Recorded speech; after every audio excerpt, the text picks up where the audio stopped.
everyone. I'm Major Garrett in Washington. You have been watching a CBS News special report. Just a short time ago, as you just saw, President Trump declared a national emergency, and by doing so, he created the ability for himself and only himself to regulate and impose tariffs across the board on lots of different countries. He also announced, as part of that tariff structure, a baseline tariff of 10% on all trading partners with the United States, with specific reciprocal tariffs on what he calls the worst offending nations. Now, the White House said that could impact as many as 60 countries in that worst trading partner category.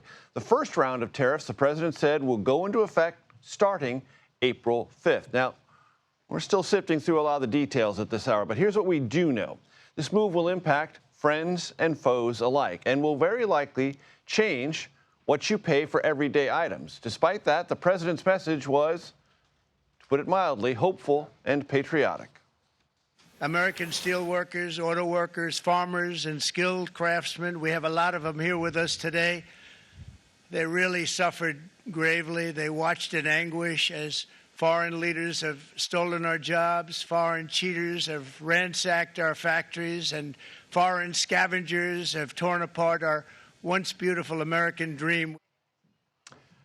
I want to bring in Weijia Jiang at the White House. Weijia, this is a day that has been building. There's been anticipation in global markets for weeks. Now it's here. What do we know? Well, it's not an accident, Major, that this has been building and that all the details were shrouded in mystery until the president could come out into the storied Rose Garden and make it really a show, because we know that is what the president values, especially when it comes to issues that he feels are critical to his agenda. And so, Major, we expected these reciprocal tariffs, but we got more details about how the White House is defining them and who they will impact. And so we know there's about 60 countries that the White House is calling the, quote, worst offenders, they say, that have the worst trade barriers, that have tariffs on American exports, that have currency manipulation. So those countries, which, by the way, include the U.S.'s biggest trading partners, are going to be face a 50% tariff on what the U.S. has calculated that they charge the U.S. So, as an example, they say China's tariffs on the U.S. is 67% total, so there will be now a 34% tariff on all Chinese imports. There's also that baseline of 10% for all other countries, Major. And as you mentioned, the president is saying that this is a national emergency. Technically, he had to declare one so that he could regulate imports, but also his language really tried to underscore that. He said that, the U.S. has been looted and pillaged and raped and plundered by other nations, and it is time to stop. So buried in all of this is the message, Major, that he believes that there must be pain for big gain. But the question is, that we don't know exactly, is how much pain and for how long. Because even though his theory is that, American companies are not going to want to pay all these extra fees, these tariffs on imports, so we're just going to buy American, we're just going to produce American and build American. How long is that going to take? These are all unknowns. And at the end of the day, that is what the consumer wants to know, because they want to know, when you're talking about this pain in the meantime, what does it mean for me? And we just don't know that yet, Major. And Weijia, I want to ask you about some other things going on at the White House today. Not only was this an enormous day for tariffs and the announcement therein, but Mark Zuckerberg was at the White House today. There was conversation about the durability of Elon Musk still being a top advisor to the president, and conversations going on about the future of TikTok and lots of companies weighing in on that. I'm not asking you to cover all of that ground, just as much of it as you can. Well, starting with Mark Zuckerberg, he has quickly become a friend to this administration and to President Trump, going multiple times to Mar-a-Lago. And so he is in close conversations with not just Trump, but his advisors here, as they try to see how big tech now can shape the policies, especially with regard to things like artificial intelligence, as the president works on those. But you're right in that mentioning Elon Musk because he is a big tech leader who has penetrated beyond a Zuckerberg figure who is having conversations. He is, of course, one of President Trump's closest advisors. And we know that recently he has publicly said that his time is coming to an end, which the White House does not deny. Of course, he has made quite a big mark with his DOGE efforts to dismantle the federal government. We don't know the exact date of when he will sever himself from working in the administration. As for TikTok, you're right. It is very important for President Trump now, even though before he called for a ban of TikTok, to broker some kind of a deal. And many companies want in on that deal. Most notably today, Amazon now throwing its hat in the ring to see if it can take over a portion of TikTok that is under scrutiny because of national security concerns. But we know that his advisors presented several different options for the president to weigh. We don't know who the frontrunner is, and we don't know when he will make a decision, when this deal could actually be consummated. But he has said, Major, that it's important to him to make sure TikTok stays in the country because, frankly, he says it helped him win the election.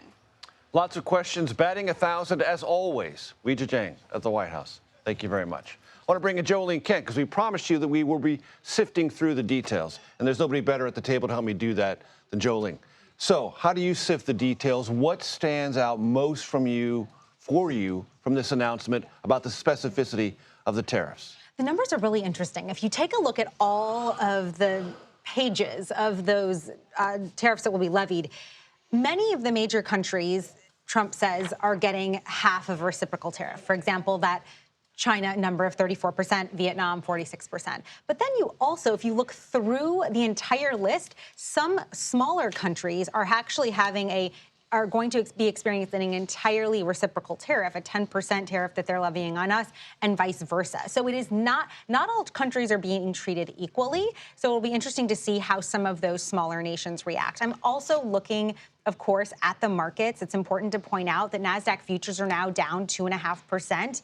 You see the S&P 500, that broader index of stocks held by so many people in their 401ks, that is down 1.6% right now in after-hours trading. That's after-hours trading, right? That's anticipating the markets opening tomorrow. Yes, but it's a nice snapshot as to how the markets might be feeling about this, all these new details that are coming out. And also, I understand as I read this briefing that the White House did before the announcement, that there are some exemptions under Section 232. Right. And that there are some exceptions also for Canada and Mexico because of USMCA. So there are some places where there's a little bit of give in the tariff application. It is not being applied equally. However, in his remarks, he did say, the president said, baseline 10% tariffs that go into effect essentially right away.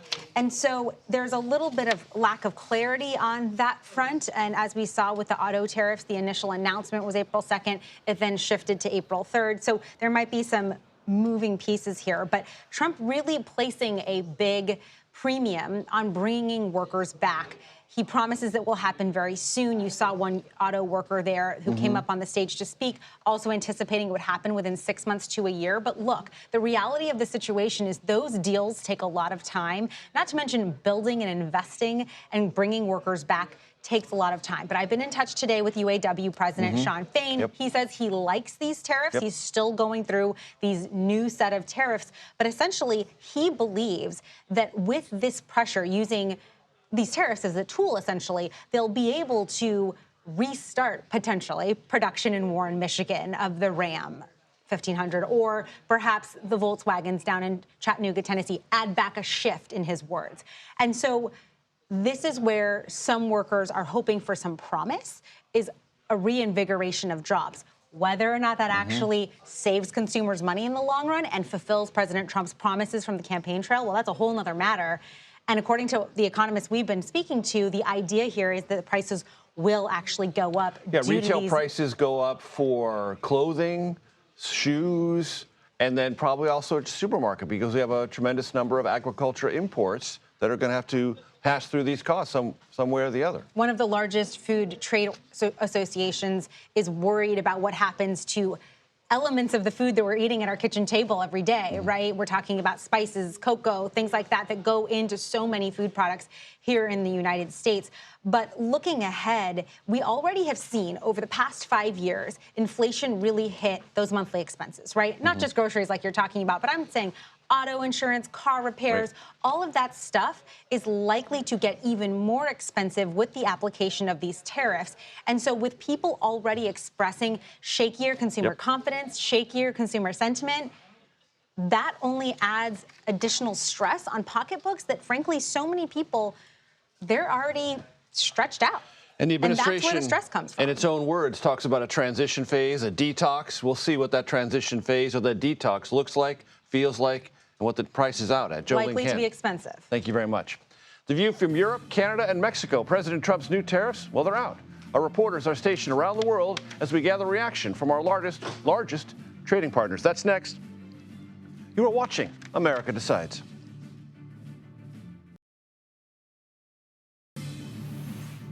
Well, welcome back to America Decides. In the main, leaders across the globe have criticized President Trump's tariffs. By the way, he said in the Rose Garden just moments ago he anticipated that would happen, for whatever that's worth. Our reporters are tracking reaction from our allies to the north, south, and across the pond. First up is Arlana Zak in Windsor, Canada, right across from Detroit. All of these talks of tariffs have ignited a new Canadian nationalism, pride in Canadian manufacturing.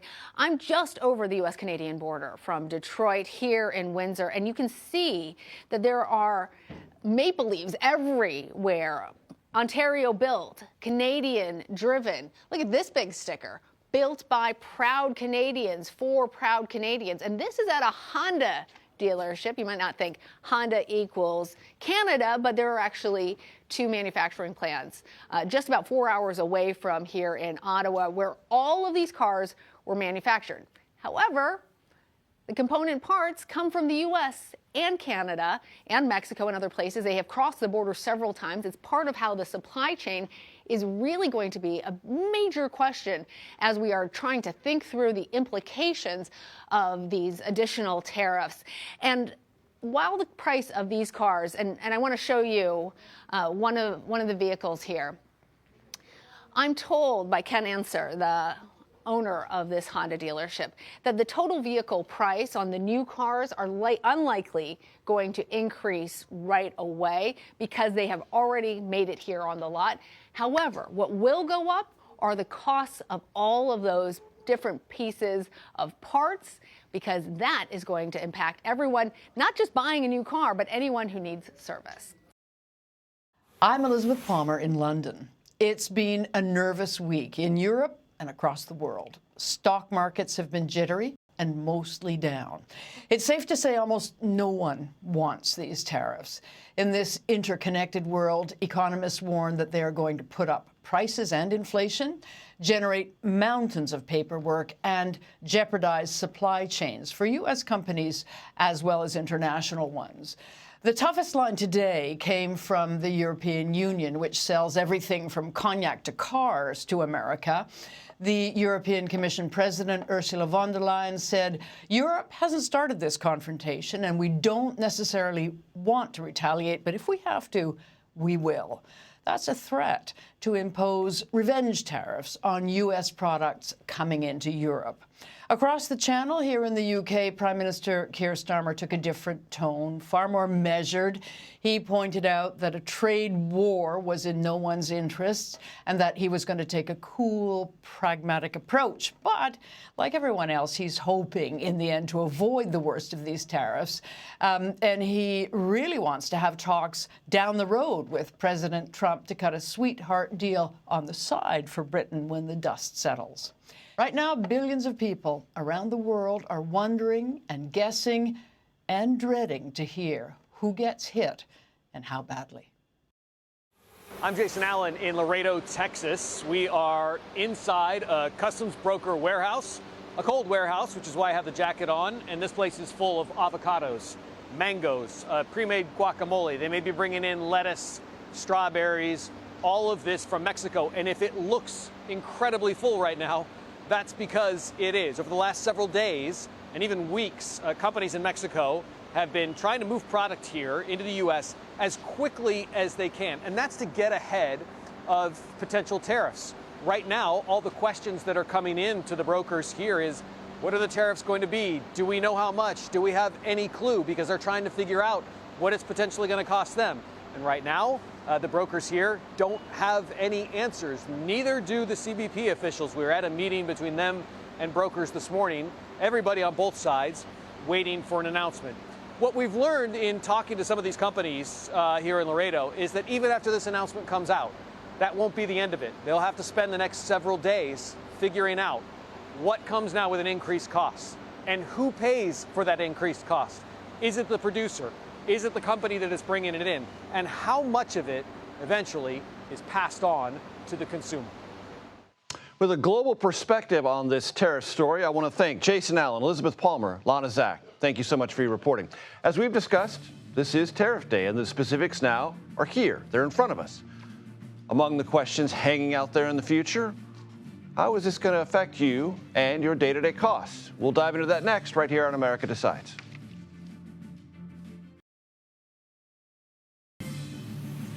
Welcome back to America Decides. In the Rose Garden, President Trump unveiled the new tariffs for his administration, doing so despite warnings from economists that this could raise prices across the United States for all sorts of goods.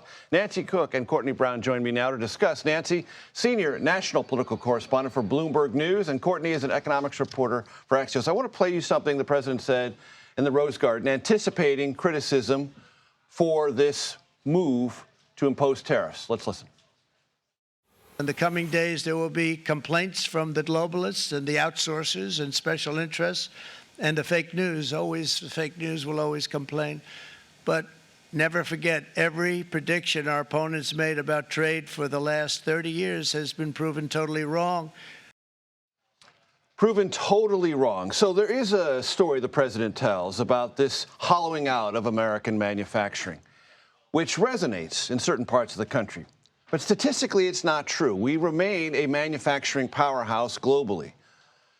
Though we have fewer people involved in manufacturing, we have much higher output, much higher productivity, in part because of innovation, robotics, and things that have taken the human manufacturing worker out of the equation. It's a more subtle, nuanced form of this story, but it's still true, Nancy.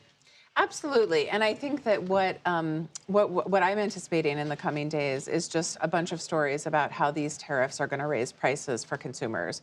You know, Trump really came to office because Americans were tired of inflation. They were mad about, feeling like they could not afford a middle-class lifestyle. He has done very little to sort of address those concerns in his first 100 or so days in office. It hasn't quite been 100 days yet. And now we've seen these tariffs. And so, people are facing a lot of turmoil in the stock market. Prices are not going down. And I just think the tariffs will add to this sense of economic uncertainty. And there is a growing concern among his top aides in the White House about the cumulative effect and this economic uncertainty. And Courtney, he's doing this by declaring a national emergency, which gives him, under this law, power to do this. But Congress isn't involved. And is there truly an emergency? Well, the president's declared one, which gives him some room, which also shields him and his administration from potential lawsuits filed by those affected by these higher tariffs. Senior White House officials said that this was an economic emergency because of high trade deficits. High trade deficits represent a national and economic threat, is what the White House says. I think that the threat is less about the high trade deficits themselves and more about the steps that the administration is taking in an attempt to address those high trade deficits. I loved your point about higher manufacturing productivity because you're so right. The manufacturing sector looks so much better than it did decades ago because of everything you say. I spoke to a small manufacturing, though, based in South Florida, who said that because of these tariffs, they're actually not investing in AI anymore. So it's kind of funny to watch all of these things intersect because they're having to put aside more cash to deal with tariffs. They're not going to be training their workers to become the next manufacturing facility of the 21st century. So. And there's a kind of approach that the president has, saying globalists or naysayers are going to say this and that. It isn't to be a naysayer to say the global economy, the U.S. economy, is not as it was in 1890. That's just a fact. And the interconnectedness of the movement of goods and services across sovereign country lines and the tariffs you apply affect things that people buy now. And they're going to affect things that people buy now. That's not being a naysayer, that's just being a realist. Yeah, President Trump he's really obsessed with President McKinley. He's become so, yes. Yeah, he is. And I interviewed him in June in Mar-a-Lago, and he talked about McKinley. And he really feels like, there was a bunch of revenue from tariffs that came into the federal government then. But you're right. I mean, the country has changed so much in those 100+ years since McKinley was president. It's much more interconnected. There's global supply chains. We see that with our tech companies, but also pharmaceuticals, auto parts, all these different areas. And so he has this idea that he wants to rebuild and reshape the American economy, based on an idea of bringing revenues in from tariffs. I'm just not sure that that's going to work. And he's really gambling with the U.S. economy with this idea on trade that he's actually had for a long time. Mm-hmm. And Courtney, it's not always clear that if there is a reindustrialization, it will be to the satisfaction of the union workers who are sitting in the front rows. Because not all of that is going to be union labor. Some of it might be, but some of it might not be. Right, and we saw the UAW head Sean Fain come out and praise President Trump last week for announcing the 25% tariffs on foreign-made goods. So very supportive of this trade regime that President Trump is putting into place. But you're right, it's not exactly clear that it's going to benefit those in his union shop. And it's I think concerning because, before this was tariff week, this was jobs week. The jobs report comes out on Friday. Right. And I think we're starting to get these what we call hard indicators, not survey-based indicators, that are showing that the economy is starting to teeter a little bit. There's a soft underbelly, if you will. And so I think there's the concern of, what these tariffs will do to the economy, and then how the economy will respond to it, how the economy is already responding to it, and whether businesses cut workers, hire less, invest less. Right. And to the point of the small manufacturer you talk to, uncertainty creates a hesitancy, even in the future space of something as attractive as artificial intelligence. Nancy Cook, Courtney Brown, thanks for joining me. I'm sorry I didn't get the red blazer memo. I'll try better next time. We'll tell you next time. Okay, we'll text you. Yeah, on Signal. How about that? President Trump promised to bring down prices on the campaign trail. Nancy Cook, just talk about it. These tariffs, they might not do that. They might do just the opposite. We'll discuss what all this could mean politically with our panel. That's next here on America Decides.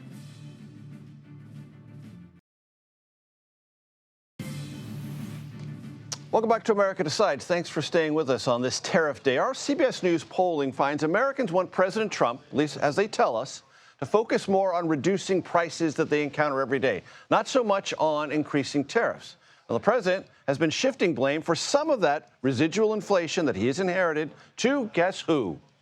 Former President Biden. Egg prices have quadrupled. They said, I just got here. I didn't even know. I said, what's the problem with eggs? But the problem with eggs was Joe Biden. That was the problem. Joel Payne and Kevin Sheridan join me now at the table. Joel, CBS News political contributor, Democratic strategist. Kevin, former spokesperson for the Republican National Committee, among many other tasks in the world of Republican politics. Good to have you both with me. I want to play you two sound bites from Capitol Hill today. And I'm not sure what sequence they will be in, but one is Senator John Kennedy of Louisiana, Republican. The other is Rand Paul, Republican from Kentucky. Play it, please. The president is saying to businesses in foreign countries, if you want to sell our people stuff, you've got to move your business to America and hire people. And the truth is, in terms of the short term, the impact on the economy, we're in uncharted waters, and no one has any idea what the impact's going to be.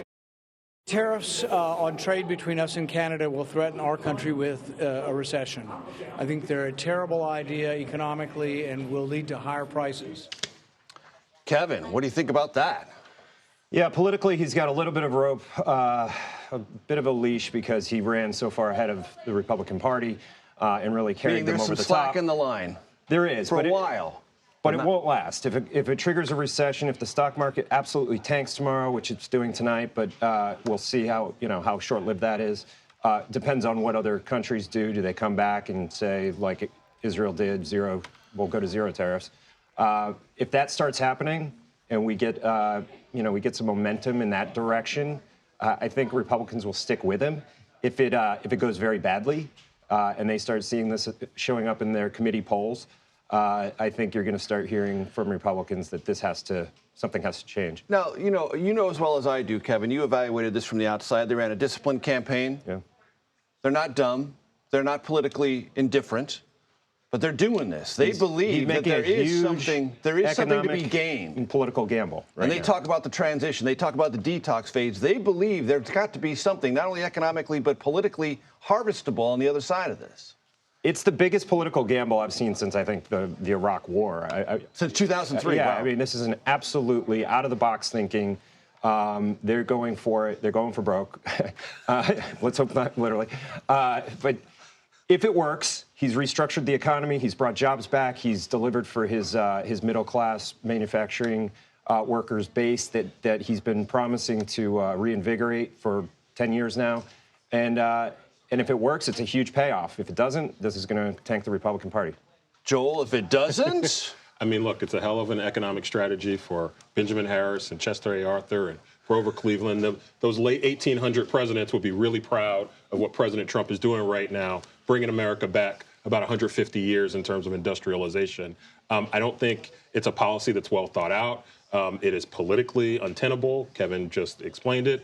And that combined with the unpopularity of Elon Musk and Doge, I would dare Richard Hudson, chair of the NRCC, and Tim Scott, chair of the NRSC, to go run on this.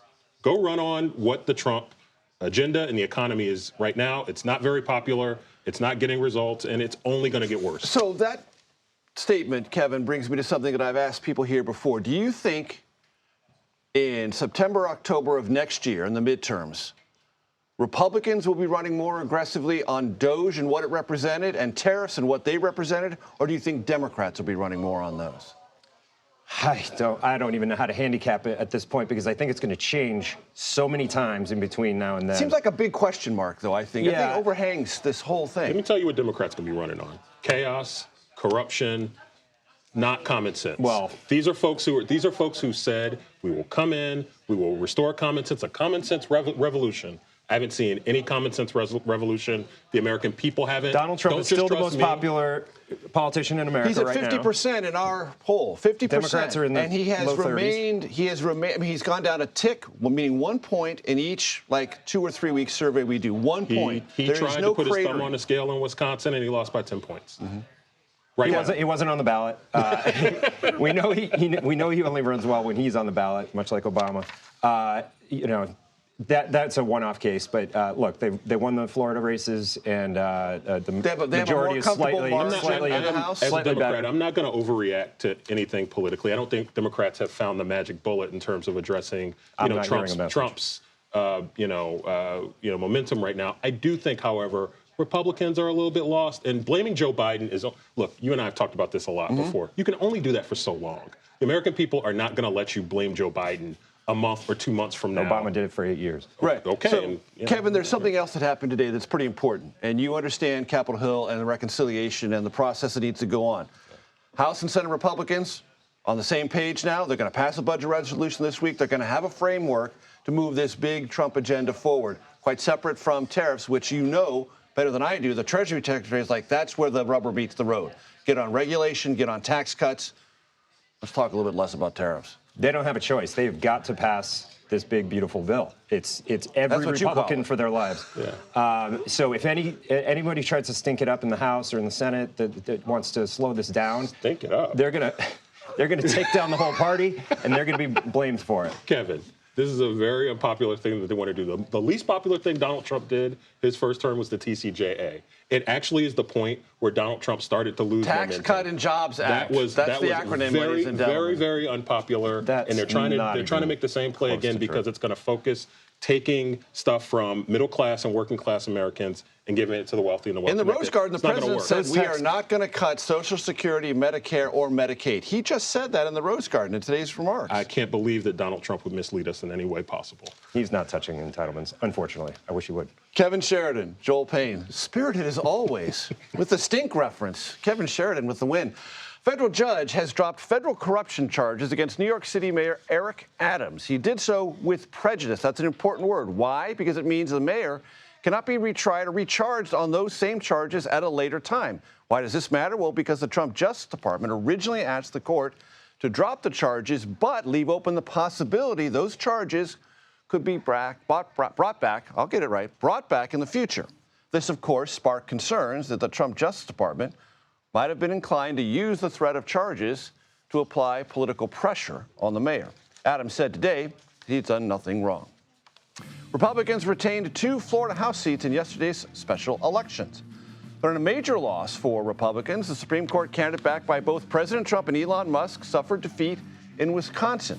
The governor of Delaware joins us next with reaction to all this and a lot more. You're watching America Decides.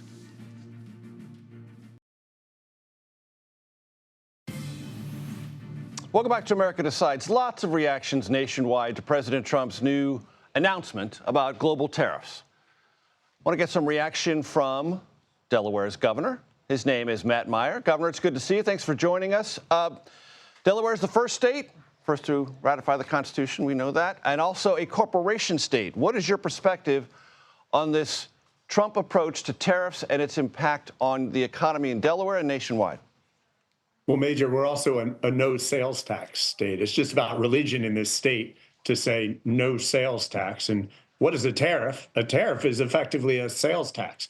10% at the low end, you're talking about 40, 50% or more on any goods coming from China. Delawareans know that products these days, even products that we traditionally think of as American products, often have components that are coming from foreign countries. So even American-made stuff, we're going to see big jumps in prices. Listen, I actually was sworn in the day after President Trump was sworn in about 10 weeks ago. Since then, what I've heard is Social Security, Medicare, Medicaid are all under threat of being cut. Critical services, educational services for funding for disabled students and for poor students are under threat. Services for veterans potentially disappearing, museums and libraries. And on top of it now, we have to pay a sales tax on all goods. I can tell you Delawareans aren't going to stand for it, and I don't think many Americans are either. But, Governor, you have to acknowledge that when the president talks about the deindustrialization of America, whether it's absolutely true or you can look at the statistics and say there are nuances to that, and there definitely are, that does resonate with voters, not only in your state, but in other states who feel that there hasn't been enough economic defense of America's self-interest. And President Trump is leaning aggressively into that. Do you think there's anything Major, I don't know if it's economically or politically? Yeah, I don't know if it's fair, Major, to say it's resonating with voters. I don't know if you watched what happened in Dane County, Wisconsin yesterday and across the state of Wisconsin, what happened in Pensacola, Florida. These places that just a few months ago looked very red are looking pretty blue right now. So I don't know how much Americans can stand for it. In terms of policy, that sounds a lot like the Hawley-Smoot Act back in 1930. It sounds a lot like Herbert Hoover's economic policies that were followed by a decade of Great Depression. So let's talk about Wisconsin and Florida. What tea leaves do you read in those election results? Republicans won in Florida, both those special elections, smaller margins by far than 2024, and the Wisconsin Supreme Court race. Look, what I see is an America that's getting tired of the gimmicks of a president who's trying to hit headlines every day, but with policy that when you step back and look at it, doesn't really make a whole lot of sense for working families. What I heard from Delawareans when I ran and I was on the ballot the same day Donald Trump was in November is that Americans wanted lower prices. They want a government that delivers efficiency and value. That doesn't mean taking a chainsaw to every government service, and it certainly doesn't mean administering a tax that's a minimum of 10% on just about every good that we buy. You know, I covered the first Trump administration, Governor, and at that time, President Trump's approval ratings hovered in the low 40s. And the White House didn't really care about it because they believed that was the base, and the base was with them, and as long as the base was with them, fine. Now they're above base levels. They're at 50 in our poll. And they were at 51 or 52 just a couple of weeks ago. So, yeah, there's a small bit of erosion, but he's still more approved now than he was then. What does that tell you? Well, that polling's interesting, Major, but that's not what the voters of Wisconsin said just yesterday. And that's not what I'm hearing in Delaware. Listen, if I stood up and proposed a 10% sales tax in Delaware, I don't even know if I'd make it to next week. Voters in Delaware are not going to tolerate this. And I think people are going to ultimately look at their pocketbooks. They're expecting to see a government that delivers, doesn't cut left and right and increase the cost of everything. So listen, 12 years ago, I was a school teacher.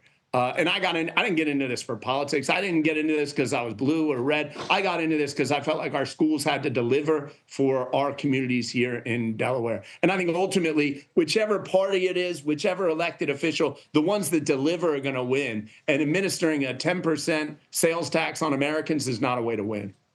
What is your autopsy on what went wrong for Democrats in 2024? And what do you see changing maybe just this week as an indicator that something has moved the needle in a different direction? Listen, I don't know what went wrong for Democrats nationally. I know what went right for Democrats in Delaware, and that's we stuck to core messaging that we wanted to deliver high-quality schools. We wanted to reduce the cost of living. The price of housing is too damn high, even here in little Delaware. Healthcare is inaccessible and unaffordable. My wife is an emergency room physician, Major, and if you go and see what she sees every day in an emergency room in America, in Delaware, Newark, Delaware, it's downright embarrassing. This is not what healthcare should be in America. I think Americans are fed up. They see a country that should be leading the world and isn't right now, and we need better leadership to do it. I imagine enough of them thought Donald Trump was that guy to deliver the presidency to him. But I think what we saw yesterday in Wisconsin and to some extent in Florida is Americans who continue to be fed up, maybe even more fed up, and want to see something different. The president said in the Rose Garden just this afternoon, Medicaid benefits will not be cut. House Republicans have already voted for $880 billion in Medicaid reductions over the next 10 years. Where is this issue heading? Yeah, I just go back to where's the beef? Back in 1984, I was a math teacher. You got to look at the numbers. You can't just look at the words. What I'm hearing every day from our Medicaid director is that the situation is getting increasingly dire. And I should add that as a governor, one of 50 governors, the daily uncertainty also adds to our challenges now, where last week I had to deliver my first budget to our state legislature. Can you imagine how challenging it is when we don't know what's happening to Medicaid? We don't know what's happening to federal education funding. And I think some Americans are getting fed up with that uncertainty as well. Delaware's Democratic Governor Matt Meyer. Governor, thank you, sir. Thank you, Major. Former Health and Human Services Secretary under President Biden, Xavier Becerra, is running to become the next governor of California. Becerra joins a crowded field of both Democratic and Republican candidates seeking to replace California's current governor, Democrat Gavin Newsom. That race will be in 2026. Former Vice President Kamala Harris also reportedly weighing a bid in that race. Democrats are feeling just a bit more hopeful after last night's election results in Wisconsin. Our top pollster, you know his name, so do I, Anthony Salvanto. We'll break down the numbers. That's next right here on America Decides. Wisconsinites fended off an unprecedented attack on our democracy. Our courts are not for sale. That was the Democratically backed candidate in Wisconsin State Supreme Court race, Susan Crawford, at her victory event last night. Crawford beat the Republican-backed candidate in the race, Brad Schemmel, by 10 points. Those results have gone some distance in boosting the sagging spirits of Democrats still nursing their metaphorical political wounds after last November's losses. CBS News Executive Director of Elections and Surveys, your friend and mine, Anthony Salvanto, joins me to break it down. So do that, Anthony. Break it down. How you doing, Major? Look, this is what we saw last night. Susan Crawford, the Democratic-backed candidate you mentioned, in purple in the counties of Wisconsin. And look, the folks who followed this through the 2024 election on election night with us will fondly recall, perhaps, all the discussion of areas around Green Bay, areas around Madison, where Democrats have to do well, and areas around Milwaukee. Well, what does that tell you going forward based on how Susan Crawford performed? She did well there. In fact, all of those areas shifted toward what you might call the liberal or the Democratic position compared to the 2024 vote. And I'm going to do this where I'm going to say, where did the votes come from, Major? Again, purple areas for Crawford. I'm going to turn the state on its side, and the higher purple bars means more voters. And you can see in a relative way, big turnout in Milwaukee, big turnout in Madison. What political story does that tell? It'll say Democrats were able to get out their base of support, their voters, all that money in the race. Yes, Elon Musk was trying to get turnout up for the conservative side, but it also may have helped activate those Democratic voters, and that is what helped Crawford to victory. Anthony, it also struck me that when we talk about this election, it is a rough comparison to 2024, but a more precise comparison is the most recent Supreme Court race in Wisconsin previous to this, 2023.